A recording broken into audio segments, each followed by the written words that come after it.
Attitude makes a difference. Which of the following do you think has the biggest effect on your happiness? Your circumstances? Your genes? Your attitude?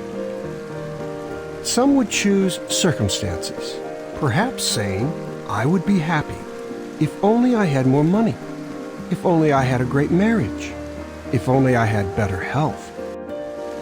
In reality, though, attitude often trumps circumstances and genes when it comes to happiness.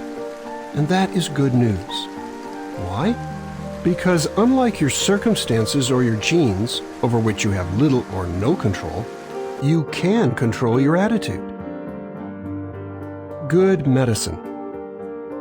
A Bible proverb states, "A joyful heart is good medicine, but a crushed spirit saps one's strength." Proverbs 17:22. In other words, your attitude makes a difference. It can affect whether you attain a goal or give up, or whether a tragic event brings out the best in you or the worst. Some people might be skeptical of that idea. They might reason, why hide my hardships behind a mask of optimism? No amount of positive thinking will change my situation. I would rather be a realist than a dreamer. Those thoughts might seem valid. Still, there are benefits to adopting a positive outlook. To illustrate, consider the following scenarios. At their place of employment, Alex and Brian each work hard on separate projects. After analyzing their work, the supervisor points out key errors in each project. Alex, I put so much time and effort into this project, and I still didn't get it right. I'll never succeed at this job. No matter how hard I work, it's never good enough. Why do I even try? Brian, my boss highlighted aspects of my work that he liked, but I made a few fundamental mistakes. I've learned some valuable lessons that will help me do better next time. What do you think? 6 months from now, which one will be a more capable employee, Alex or Brian? If you were an employer, which of those two men would you be more likely to hire or keep on your payroll? When you face disappointment, which of those two men do you react like? Andrea and Brittany suffer from bouts of loneliness. Each of them has a different way of coping with the situation. Andrea focuses most of her attention on herself. She refuses to do things for others unless they do things for her first. She reasons, why should I waste my time on people who give me nothing in return? Brittany makes a concerted effort to be kind to people and to do things for others, whether they seem appreciative or not. She lives by the golden rule, to treat others as she would like to be treated. For Brittany, doing good is its own reward. What do you think? Which of these two women would you rather have as a friend? Which one is more likely to feel satisfied with her relationships? If you suffer from bouts of loneliness, is your approach more like Andrea's or more like Brittany's? You probably know people who fit the profile of Brian and Brittany. You might even feel that you are like them. If so, undoubtedly, you can see that your attitude can make a difference in your life. On the other hand, what if you are more like Alex or Andrea? Consider 3 ways the Bible can help you to adopt a more positive view of life's struggles. 1. Avoid pessimism. The Bible says, if you become discouraged in the day of distress, your strength will be meager. Proverbs 24:10. What it means. Pessimism will sap you of the strength you need to improve your situation or to help you deal with it. Example. Juliza's childhood was anything but happy. Her father was an alcoholic, and her family was poor. They moved from place to place. At first, Juliza was pessimistic about her lot in life. But that changed. What helped? Even before my parents overcame their difficulties, Juliza says, the Bible helped me to improve my outlook. And to this day, thoughts from the Bible keep my thinking from spiraling downward. Now, when people display traits I don't like, I try to understand why they behave the way they do.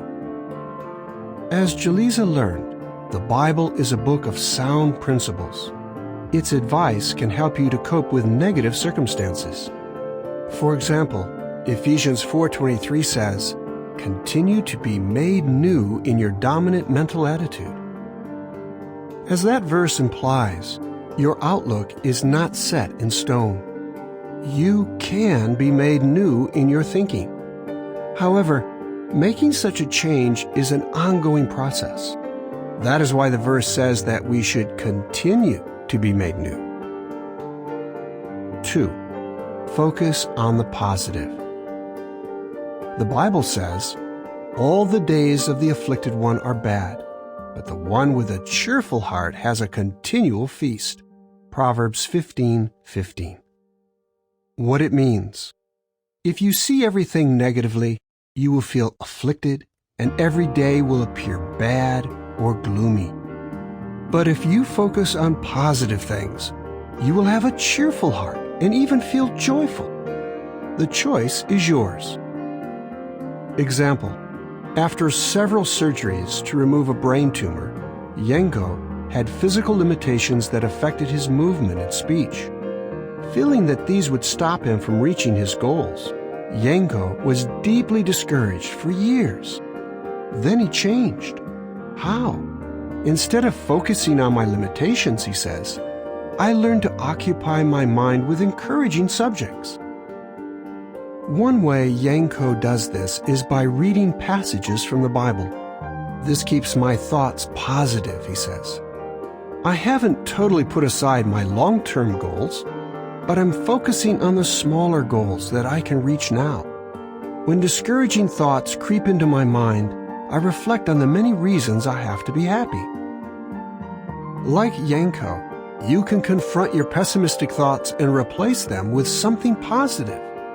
If you are dealing with negative circumstances, perhaps a health problem, as was the case with Yenko, ask yourself, is the situation really hopeless?